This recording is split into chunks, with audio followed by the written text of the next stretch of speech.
अभी हम पहुंच चुके हैं निर्मली विधानसभा। मेरे साथ यहां पे जुड़ चुकी है मीनू कुशवाहा जी। इनसे खास बातचीत करेंगे और जानकारी लेंगे।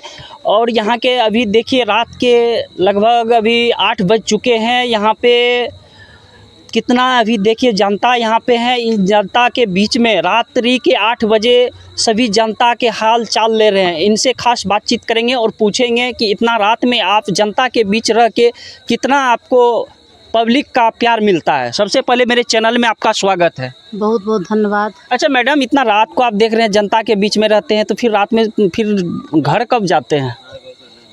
देखिए, मेरा तो यही काम है। पिछले 2 वर्षों से समाज में घूम घूम कर वार्ड से लेकर के मोहल्ले में पहुंचती हूं और वहां की स्थिति को देखना चाहती हूं, क्योंकि मन में है कि किसी ऐसे जगह को पकड़ना जिसके कारण कि हमारे यहाँ की जो समस्या है उसको हम जब तक देखेंगे नहीं, समझेंगे नहीं, तब तक उसका समाधान नहीं कर सकते हैं।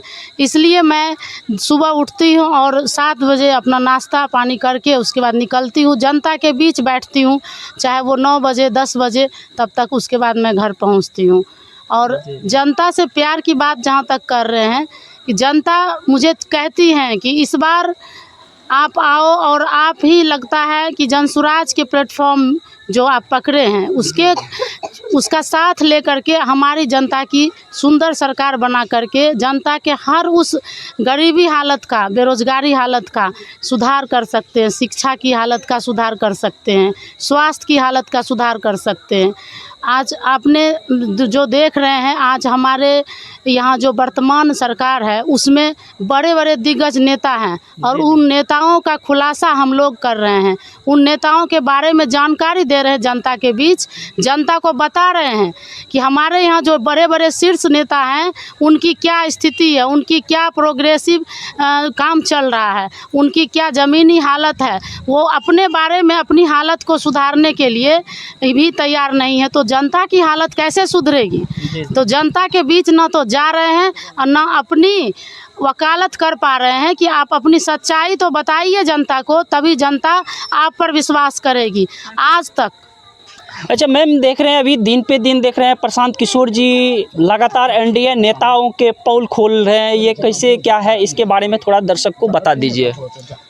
देखिए, प्रशांत किशोर जी पोल नहीं खोल रहे हैं बल्कि वास्तविकता को दिखा रहे हैं। प्रशांत किशोर जी कोई राजनीति करने नहीं आए हैं। प्रशांत किशोर जी जनसुराज की व्यवस्था, हर उस नेताओं का वास्तविकता को जनता के सामने पारदर्शिता के रूप में रखने आई है, जो कि अभी तक किसी जनता को पता नहीं था।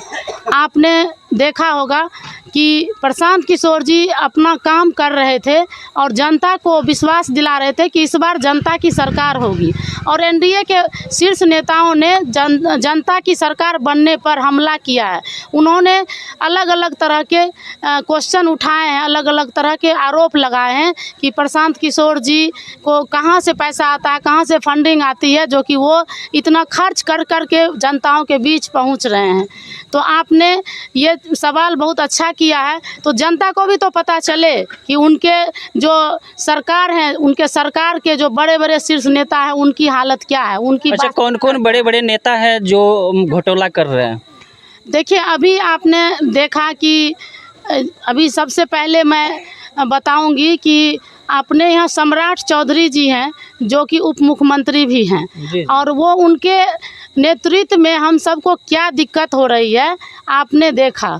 और उनके बारे में मैं बताऊं कि हमारे प्रशांत किशोर जी ने उनका सारा ये चिट्ठा ला करके बताया कि ये जो सवाल कर रहे हैं, इस सवाल से पहले वो खुद ही बता दें कि वो जिस पद पे हैं, जिस पद की गरिमा उनको मिल रही है, उस गरिमा के काबिल हैं या नहीं हैं। वो गरिमा हम सब तभी कर सकते हैं जबकि वो अपने पहले आप को सत्यापित करें।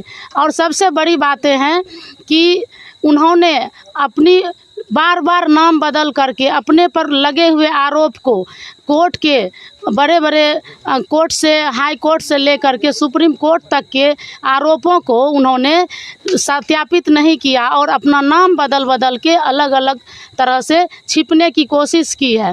इसलिए मैं उनको कहना चाहूँगी कि जनता उनसे आवाज़ उठा रही है, जनता के लिए आवाज़ है कि जनता उनसे पूछ रही है कि आपने जो जो आरोप लगाया है और वो खुद आप अपने आरोप को सत्यापित कीजिए। और सबसे बड़ी सवाल पूछ रही है, जनसुराज की व्यवस्था और जनता की का मांग है कि वो अपने बारे में ये सब बताएं। तो ये सारे घोटाले इस तरह से हो रहे हैं, इसलिए इस बार नहीं चलेगा। इस बार वैसा स्वास्थ्य मंत्री होगा जो कि सिर्फ जनता के स्वास्थ्य के बारे में बातचीत करेंगे, ना कि अपने झोला भरने के लिए, अपना जो है पॉकेट भरने के लिए, अपने पूर्वजों को और अपने आने वाले पीढ़ियों के लिए संपत्ति खोले हुए। और पेट्रोल पंप खोलने के बाद जनता को दिक्कत हो रही है, फिर भी उन्होंने पेट्रोल पंप की खरीद बिक्री रुक ना जाए, कम ना हो जाए, इसलिए उन्होंने एक बहुत बड़े ओवरब्रिज का